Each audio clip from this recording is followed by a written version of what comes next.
बिस्मिल्लाहिर्रहमानिर्रहीम रब्बि इश्रह ली सदरी वयस्सिर ली अमरी वहलुल उक़दतम मिन लिसानी यफ़क़हू क़ौली। अस्सलाम वालेकुम। वकास आपके सामने हाज़िर है। आज की हमारी वीडियो होगी इन ब्रीडिंग के ऊपर कि इन ब्रीडिंग क्या चीज़ होती है और ये बर्ड्स के अंदर करवानी चाहिए या फिर नहीं करवानी चाहिए, और जो लोग इन ब्रीडिंग करवा लेते हैं तो उसके क्या क्या नुकसान होते हैं। ठीक है, तो ये क्योंकि एक बहुत ही इंपॉर्टेंट टॉपिक है, समझने वाला। बहुत सी शिकायत जो आती हैं लोगों की इनफर्टिलिटी की शक्ल में, बच्चे हैच होते हैं, हैच होने के फ़ौरन बाद ही मर जाते हैं, या फिर डेड इन शेल का बहुत मसला आता है, या फिर बच्चों की जो बच्चे निकलते हैं उनकी आगे प्रोग्रेस अच्छी नहीं होती। मतलब मल्टीपल किस्म के जो होते हैं ना इश्यूज़, वो सारे इन ब्रीडिंग के ऊपर ही बेस कर रहे होते हैं। ठीक है, तो देखते हैं आज कि इन ब्रीडिंग क्या चीज़ होती है, ये क्यों हमारे लिए नुकसानदेह होती है, आया कि हमें करवानी चाहिए कि नहीं करवानी चाहिए। ठीक है, तो चलें टाइम को ज़ाया किए बगैर आज की वीडियो का आगाज़ करते हैं। जी बिस्मिल्लाह करते हैं। जी, इन ब्रीडिंग के बारे में या उसके नुकसानात के बारे में बताने से पहले आपको ये पता होना चाहिए कि इन ब्रीडिंग होती क्या है। इन ब्रीडिंग होती है कि क्लोजली रिलेटेड जो बर्ड होते हैं उनको आपस में ब्रीड करवाना। ठीक है, मतलब क्लोज रिलेशनशिप के जो बर्ड होते हैं ना उनको आपस में ब्रीड करवाना। अब इसमें से कौन कौन से आ जाते हैं, जैसे आपने फ़र्ज़ करें कि एक पेयर ने ब्रीड की, उसमें से जो बच्चे निकले, ठीक है, उन बच्चों में से दोबारा आपने उन बच्चों को उठा के उसके बाप के साथ लगा दिया।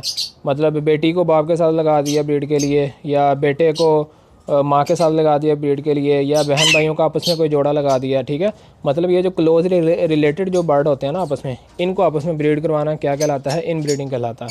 ठीक है, तो या फिर आपने फ़र्ज़ करेंगे ब्रीड करवाई, उसमें से बच्चे निकले, उन बच्चों ने फिर आगे ब्रीड की, उन बच्चों को फिर आपने दोबारा अपने मतलब उसके ग्रैंड पेरेंट्स में से किसी के साथ ब्रीड करवा दिया।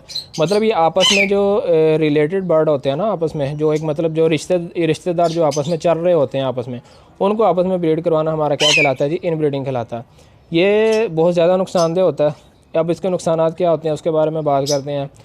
नुकसानात के हवाले से देखें, जैसे बहुत सी शिकायत आती हैं कि वकास भाई हमारे बर्ड ब्रीड करते हैं और जैसे ही ब्रीड करता है बर्ड तो इनफर्टिलिटी का इशू आता है। वो मेन वजह क्या होती है, इन ब्रीडिंग होती है। एक आम और एक जो न्यू फेंसर होता है उसको बेचारे को नहीं पता चलता, क्योंकि उन्होंने जो रिकॉर्डिंग होती है ना, बुक कीपिंग जो होती है वो नहीं की हुई होती है अपने बर्ड्स की।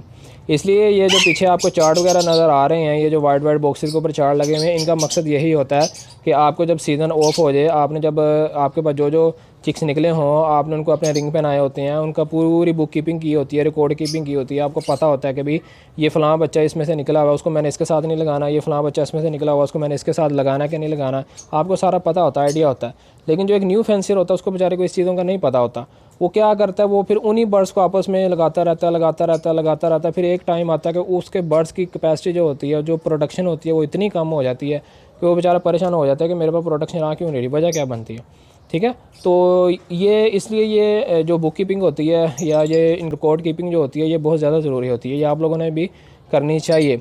अगर किसी को ये नहीं समझ आती है चीज़, तो मैंने इसके ऊपर बुक कीपिंग के ऊपर बनाया हुआ है। मतलब ये जो चार्ट है इसके बारे में मैंने पूरा एक्सप्लेन किया हुआ है कि ये क्या चार्ट है और ये किस तरह का होता है और उसको कैसे आपने मेंटेन करना होता है। तो वो मैं कोशिश करूँगा वीडियो इसे के एंड के अंदर ना आपको लिंक कर दूँगा इस वीडियो के साथ। तो अगर किसी ने वो नहीं देखी तो वो भी जाके देखें आपको, ताकि पता हो।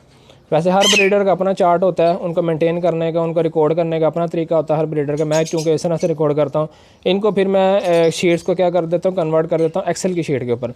वहाँ पे जाके फिर मैं इनकी पूरी एक फ़ाइल बना लेता हूँ। मेरे पास पूरे पिछले सालों का डाटा पड़ा होता है कि मतलब 21 में मेरे पास क्या ब्रीड आई, कौन कौन से बच्चे आए, उसको मैंने 22 में किसके साथ लगाना है, 20 में मेरे पास क्या ब्रीड आई थी, उनको 21 में मैंने किस किस के साथ लगाया है या किस किस के साथ लगाना, सारा मेरे पास रिकॉर्ड कीपिंग होती है।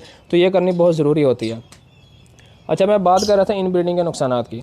तो पहला जो नुकसान होता है वो यही होता है कि जो इनफर्टिलिटी का बहुत ज़्यादा इशू आता है। जोड़ा आपने लगाया होता है इन ब्रीडिंग के चक्करों के अंदर, तो वो बेचारा इतना कमज़ोर जोड़ा होता है कि वो अंडे फर्टाइल प्रॉपरली कर ही नहीं पाता। ठीक है, मैं ये नहीं कह रहा कि ब्रीड नहीं करेगा, ब्रीड परिंदा लाजमी करता है, सब परिंदा ब्रीड करेगा, लेकिन इतना कमज़ोर वो जीन्स का मालिक होगा परिंदा कि उससे प्रॉपरली जो है ना अंडे वो इनक्यूबेट हो ही नहीं पाएंगे उससे। अगर वो कर भी लेता है इंक्यूबेशन अगर वो कर भी लेता है तो दूसरा उसका क्या नुकसान होता है, जैसे ही बच्चा निकलता है अंडे में से, फिर जैसे ही बच्चा निकलता है बच्चे के अंदर इतनी ताकत ही नहीं होती, उसका एम्ब्रियो इतना कमज़ोर होता है कि वो 1 या 2 दिन सर्वाइव करता है, उसके बाद क्या हो जाता है, मर जाता है। बहुत से मैंने ऐसे मैसेजेस देखे हैं, बहुत से मैंने ऐसे भाइयों के मैसेजेस देखे हैं जो कहते हैं वकास भाई हमारे चिक्स हैच होते हैं, 1 या 2 दिन सर्वाइव करते हैं, उसके बाद क्या होता है जी वो डेड हो जाते हैं। या तो फिर उनको बेचारों को पता नहीं होता, वो पीछे जिस ब्रीडर के घर से वो जोड़ा लेके आए हैं उसने आपस में किन किन जोड़ों को ब्रीड करवा के ये जोड़े आपको बना के दिए हैं, या फिर ये बच्चे कौन से उसने आपको दे दिए हैं। हो सकता है वो आपस में सिबलिंग हो सकता है वो आपस में एक दूसरे के या माँ बाप उनके सेम हो, या फिर वो मतलब उनके दादा परदादा आपस में सेम हो, मतलब कि वो इन ब्रीडिंग का ही नतीजा हो सकता है वो बर्ड ऐसा जो कि ब्रीड करता है और उसके बच्चे क्या होते हैं 1 या 2 दिन से ज़्यादा सर्वाइव नहीं करवा दे। तो इस चीज़ का भी आपने ख्याल रखना है। 2 नुकसान हो गए। तो तीसरा हमारा नुकसान क्या होता है, अब अगर फ़र्ज़ करें उस जोड़े ने ब्रीड भी कर ली, उसके अंडे फर्टाइल भी हो गए, उसके अंडे हैच भी हो गए और उसके बच्चे जो हैं वो सर्वाइव भी हो गए, बच्चे अगर पल भी जाते हैं अब वो जो बच्चे हैं उन बच्चों का जो ग्रोथ होगी वो बहुत कमज़ोर होगी, मतलब उनका जो बॉडी का जो साइज़ होगा वो बहुत रिड्यूस हो जाएगा, बहुत कम हो जाएगा, बिल्कुल छोटे छोटे उसका नाम क्या बच्चे निकलेंगे। उनका जो बॉडी है वो एक लिमिट पे आके क्या हो जाएगी, स्टक हो जाएगी, उससे मज़ीद जो है आगे उनका जो फिज़ीक है उनकी जो बॉडी है वो खुल नहीं पाएगी। ये भी इनब्रीडिंग का नतीजा होता है। ठीक है, तो 3 नुकसान हो गए। चौथा हमारा जो नुकसान होता है, अब अगर फ़र्ज़ करें वो बच्चे सर्वाइव कर जाते हैं, वो सब कुछ हो जाता है, पल भी जाते हैं, वो आगे मज़ीद ब्रीडिंग के काबिल भी हो जाते हैं। अब वो बच्चे जब आगे से ब्रीड करेंगे ना, उन बच्चों के अंदर इतनी कैपेसिटी नहीं होगी कि वो आपको एक अच्छी ब्रीड दे सकें। अच्छी ब्रीड से क्या मुराद है कि अगर वो ब्रीड करेंगे भी तो उनकी एवरेज कितनी होगी, 3 अंडे की 4 अंडों की मैक्सिमम, 3 से 4 अंडों की मैक्सिमम उनकी एवरेज होगी। उसमें से बच्चे कितने निकलेंगे, 1 बच्चा निकल गया, 2 बच्चे निकल गए, मैक्सिमम 3 निकल गए, बस इससे ज़्यादा नहीं होंगे। तो ये भी नुकसान होता है अगर आप इनब्रीडिंग नहीं करवाएंगे, मतलब आपने एक पीस कहीं से उठाया, दूसरा पीस किसी दूसरे ब्रीडर से उठाया, उनको आपस में क्रॉस करवाएंगे तो वही जो जोड़ा होगा वो आपको 5-5 6-6 माशाल्लाह बच्चे निकाल के देगा। ठीक है, तो ये भी एक नुकसान होता है इनब्रीडिंग का आपस में कि जो बच्चे आगे से प्रोड्यूस होते हैं उनकी आगे जो होती है ना प्रोडक्शन वो बहुत कम होती है, वो बहुत कम आपको प्रोडक्शन निकाल के देते हैं। 4 नुकसान हो गए। 5वां जो नुकसान हमारा होता है, 5वां नुकसान ये होता है कि जो इन ब्रीडिंग के नतीजे में निकलने वाला जो बर्ड होता है ना, उसका जो लाइफ साइकिल जो होता है वो बहुत कम होता है।